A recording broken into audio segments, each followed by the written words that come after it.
ప్రశాంత్ వర్మ తెరకెక్కించిన హనుమాన్ సినిమా ఎలాంటి సంచలనాలు సృష్టించిందో ప్రత్యేకంగా చెప్పాల్సిన పనిలేదు. సంక్రాంతి విన్నర్గా నిలిచిన హనుమాన్ 300 కోట్లు వసూలు చేసి ఆల్ టైమ్ అత్యధిక సంక్రాంతి గ్రాసర్గా నిలిచింది. ఇక ప్రశాంత్ వర్మ హనుమాన్ సినిమా చివర్లో జై హనుమాన్ అంటూ సీక్వెల్ అనౌన్స్ చేసి ఆ సినిమాను ఉన్నత స్థాయిలో ముగించారు.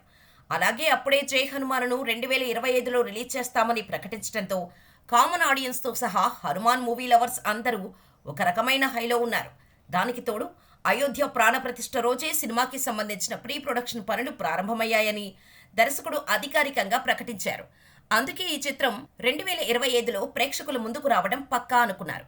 కానీ ఈ విషయంలో హీరో తేజ సజ్జా బ్యాడ్ న్యూస్ చెప్పాడు. తాజాగా మీడియా ఇంటరాక్షన్లో తేజ ఈ విషయం మీద కొంత క్లారిటీ ఇచ్చారు. జై హనుమాన్ రావడానికి చాలా సమయం పడుతుందని చెప్పాడు.